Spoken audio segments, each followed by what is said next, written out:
Muy buenas, amables televidentes. Estamos aquí en nuestro programa Conversan 2, un programa del Centro Virtual Isaacs, de la Escuela de Literatura de la Facultad de Humanidades de la Universidad del Valle, de nuestro canal del Sol Telepacífico. Hoy tenemos un invitado que es experto investigador en las culturas indígenas de Colombia. Ha trabajado muchísimo, dirige el grupo Mitacuye Oyasín, el profesor Fabio Gómez Cardona, un investigador y profesor de la Escuela de Literatura de la Universidad del Valle. Con él vamos a hablar mucho de nuestras culturas indígenas aquí en Conversan 2.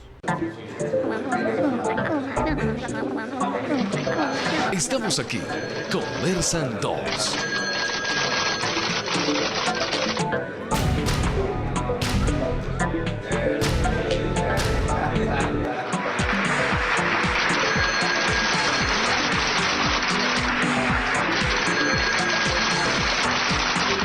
Conversan 2. Bueno, aquí en Conversan 2 con el profesor investigador de las culturas indígenas, Fabio Gómez Cardona. Fabio, empecemos por una cosa de contarle a nuestros televidentes qué se está haciendo desde la universidad sobre nuestras culturas indígenas y la importancia que eso tiene para un país como Colombia. Muy buenas para todos los televidentes y muchas gracias por la invitación al profesor Darío Henao.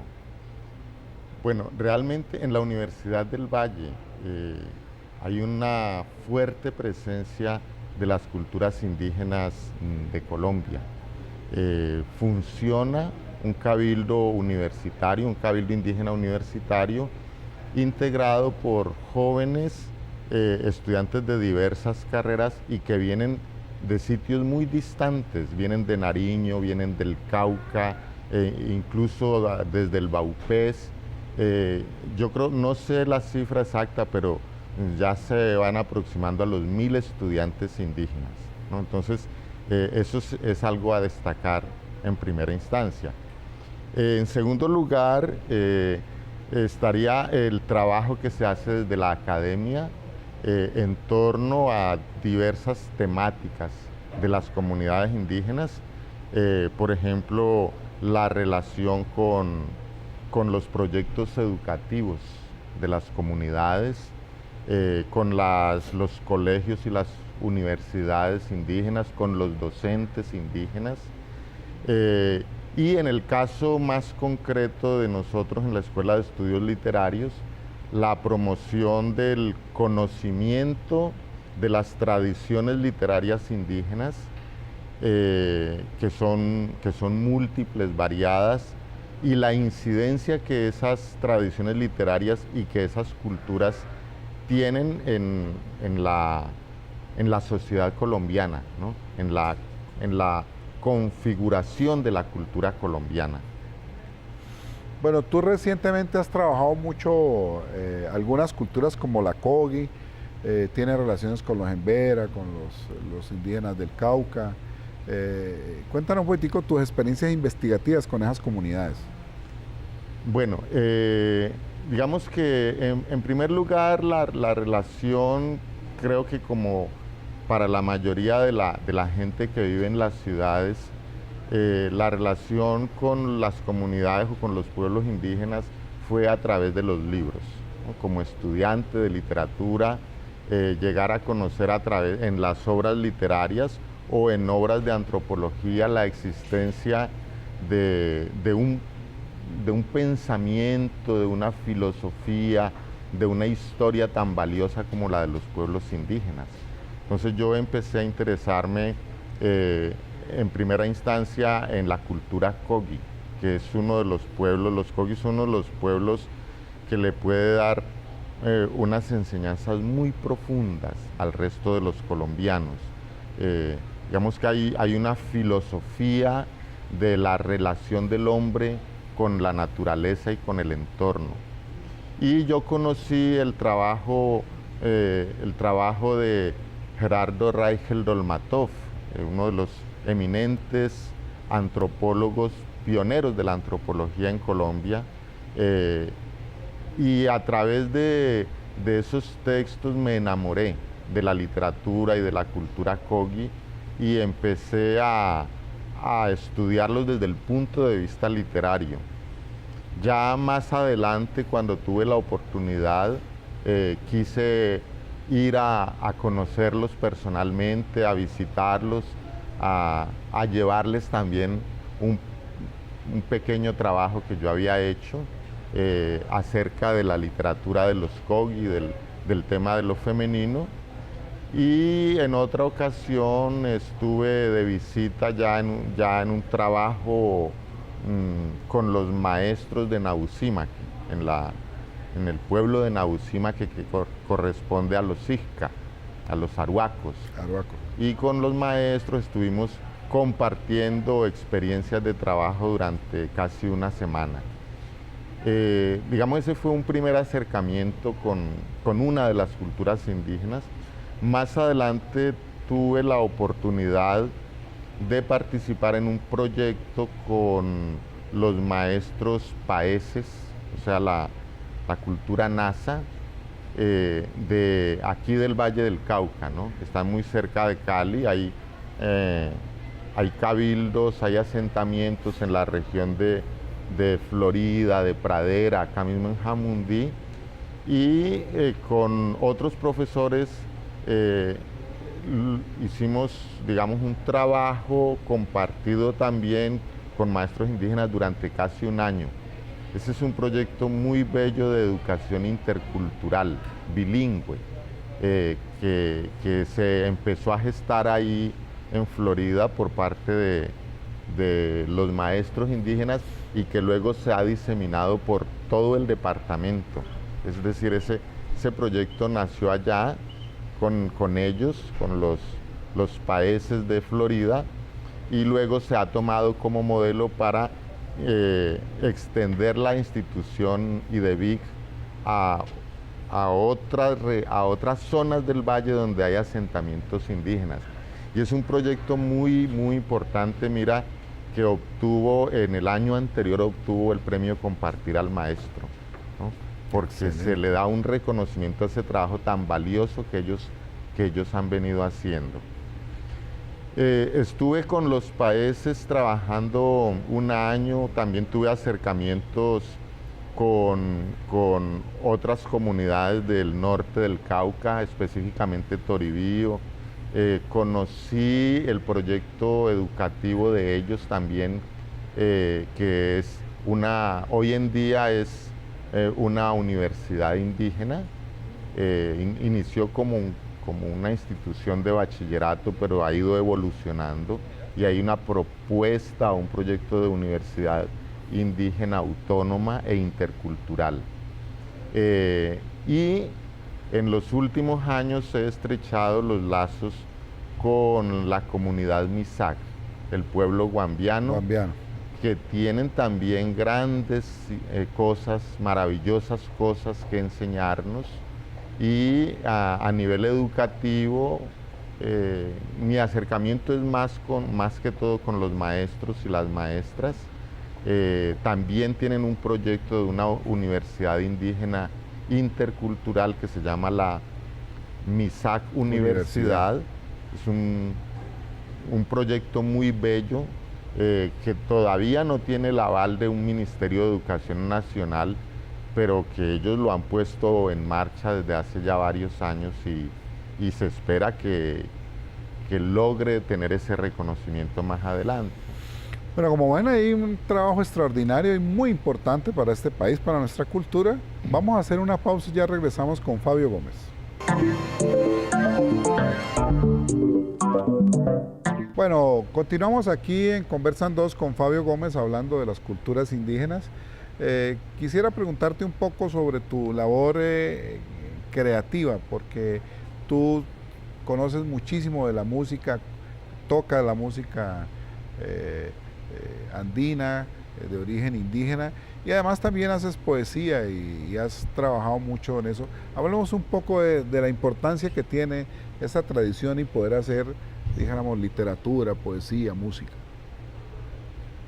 Sí, ¿cómo te digo? Yo entiendo mi mi labor, mi trabajo como una cuestión vital e integral, ¿sí? Entonces yo he procurado siempre que no dispersarme en proyectos distintos, sino que todos estén interrelacionados. Entonces es muy cercano el trabajo que hice durante 15 años con un grupo de música latinoamericana que era el grupo Minga. Éramos estudiantes de la Universidad del Valle todos y hacíamos investigación del folclore y logramos producir un CD, un disco con creaciones propias y con música tradicional. Y ese trabajo iba muy estrechamente relacionado de parte mía con mis estudios de literatura. Como te decía, leyendo autores como a José María Arguedas, uno no puede sino que enamorarse de la música latinoamericana. Leyendo autores como Manuel Escorza, por ejemplo, enamorarse de las culturas indígenas, de su humor, de sus mitos, ¿no? Y al mismo tiempo el trabajo con la poesía, ¿no?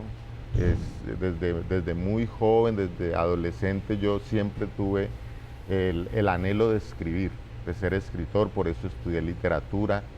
Y entonces una fuente de inspiración para mis poemas o para mis relatos es la historia y el pensamiento y el mito de la poesía que hay en los mitos indígenas.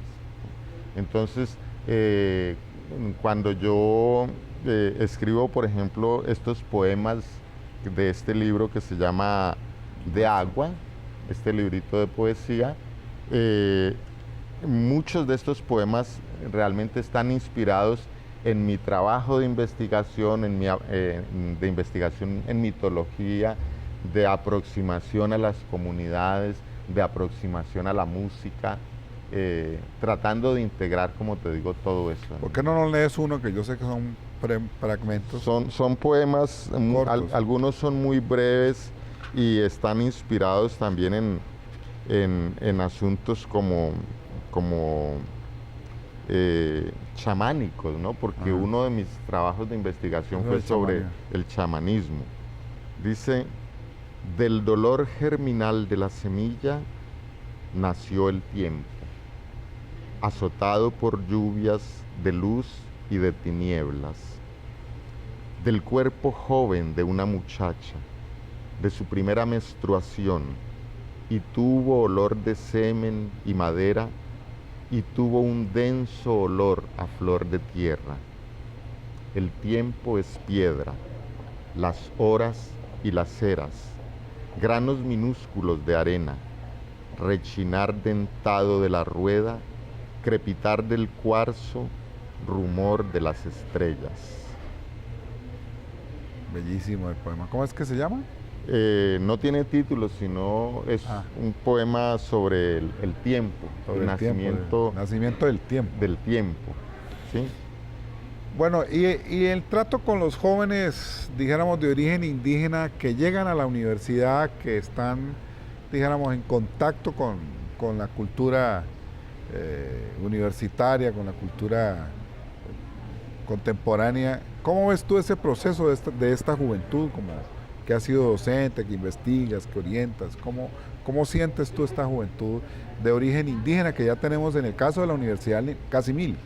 Casi 1000.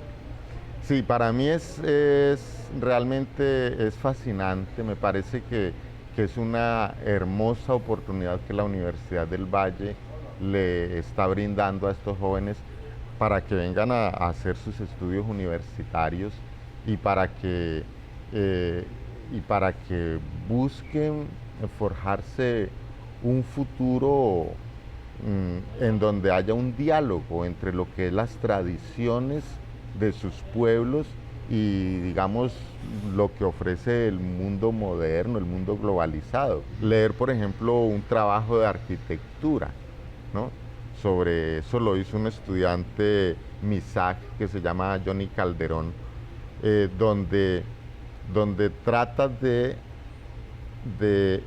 hace un trabajo sobre lo que es el POTS, el Plan de Ordenamiento Territorial que todas las alcaldías están obligadas a hacer. Pero cómo lograr traducir ese lenguaje técnico que exige el Estado colombiano, por ejemplo, con las creencias relativas a las fuerzas espirituales que actúan en la naturaleza, ¿no? Y eso es un trabajo de una gran belleza, es digno de ser conocido.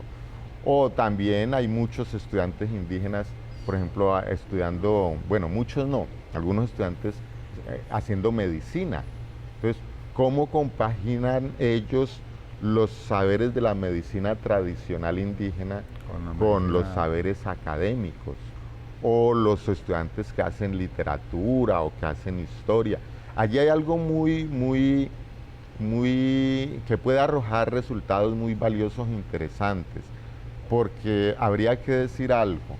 No hay que imaginarse hoy en día que los indígenas siguen todavía siendo campesinos, agricultores. No, hoy en día nosotros tenemos indígenas formados en las universidades, con títulos en diferentes profesiones. Y que las búsquedas de la mayoría de los pueblos indígenas, hasta donde yo he visto, no solo en Colombia, sino en el continente, no son para encerrarse en ellos mismos, en una especie de esencialismo étnico, no. Casi todos están apostando a la interculturalidad, al diálogo intercultural, a compaginar los saberes autóctonos, los saberes propios con los saberes ajenos. Vamos a hacer una pausa y ya regresamos a esta interesante conversación con Fabio Gómez. Continuamos aquí esta interesante conversación sobre las culturas indígenas con un investigador, creador como Fabio Gómez.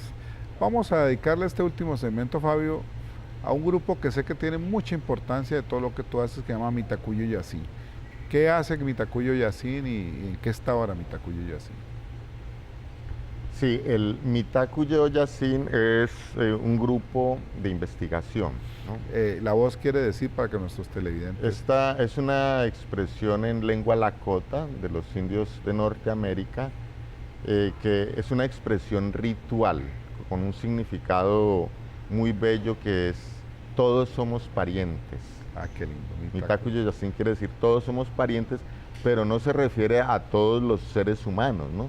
Sino a todos los seres en el universo, ¿no? O sea, reconocernos parientes de las aves, de los peces, de los árboles, de las estrellas. O sea, alcanza desde el pariente más cercano, el papá, la mamá, el hermano, pero va hasta el cosmos. Qué lindo. Y este grupo lleva el nombre justamente en una lengua de indígenas de Norteamérica, porque la fundadora fue nuestra querida profesora Laura Lee Crumley, ¿no? Norteamericana, que llegó a Colombia en los años 80, más o menos. Sí. Y ella fue la gestora de este tipo de estudios que tenían que ver con culturas indígenas en la literatura, porque eso no se hacía aquí, ¿no? No se le consideraba como algo digno de ser estudiado, y ella logró con mucho empeño, con mucho empecinamiento, mostrar la importancia que el estudio de las culturas indígenas tenía para la literatura, sobre todo para la literatura. Entonces, en el año 97, ya cuando estábamos en la maestría de literatura colombiana y latinoamericana, con la profesora Laura y un grupo de estudiantes, decidimos crear ya el grupo con todas las de la ley, como un grupo de investigación.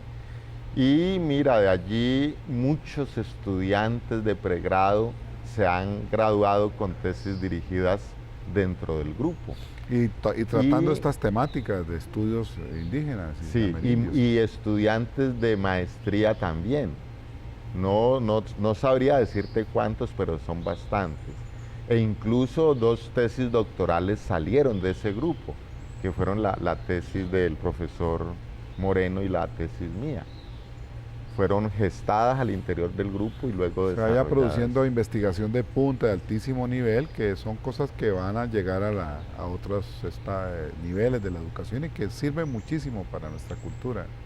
Entonces, el grupo lo que hace es promover los estudios de literaturas y culturas indígenas y la relación con autores, con novelas, con poesía latinoamericana. Y en el grupo pues participamos libremente profesores de la universidad y estudiantes de diversas carreras, principalmente de literatura, pero por el grupo ha pasado gente de historia, gente de psicología, gente de artes, o sea que es un grupo con una mentalidad abierta para promover el conocimiento de culturas indígenas. Bueno, hay un tema que tocaste en las respuestas anteriores para que cerremos, es la importancia que tiene esa perspectiva intercultural que señalaste ahora poco. Bueno, aunque el grupo nuestro se llama de investigación en literaturas y culturas indígenas, no significa, como te decía ahora, que esté cerrado, sí. Que esté cerrado a lo indígena, porque ya Arguedas lo decía hacía mucho rato. Arguedas lo decía, no se puede entender al indio si no es en su relación con el mestizo, con el señor, con el blanco, con la totalidad, en el caso de él, pues con la totalidad del Perú. Del Perú. Entonces, igual aquí, igual no se puede entender a un pueblo o a una cultura indígena aislándola, porque está en relación con comunidades, ha estado en relación con comunidades negras, afro, desde la época de la colonia, con los blancos, con los mestizos, es la totalidad de la sociedad, por un lado. Y por otro, digamos, en los últimos años mi trabajo me ha llevado a pensar en la importancia de desarrollar una filosofía de la interculturalidad. Yo estoy convencido hoy en día, digamos, que hay una esencia intercultural del ser humano. O sea, nosotros seamos americanos, seamos colombianos o seamos españoles o de Europa, a cualquier hombre del mundo que tú veas ahora está atravesado por múltiples culturas. Todos vinimos de África, atravesamos Asia, hace 100.000 años estamos recorriendo este planeta, entonces nadie puede decir que tenga hoy en día los conceptos de pureza cultura pura. Pura, sí. ¿No? Como se ven, este es un trabajo extraordinario de muchísima importancia para nuestra región, para nuestro país. En este continente esos estudios se están dando en muchas partes. Muchas gracias, Fabio, por estar aquí y nos vemos en una próxima oportunidad aquí en Conversan 2.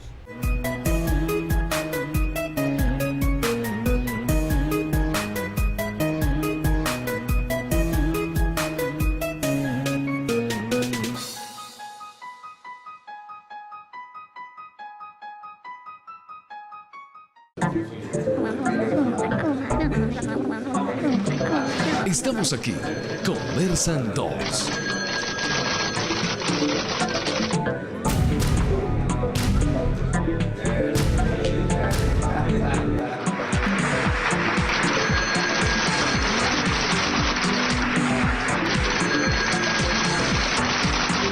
Conversan 2.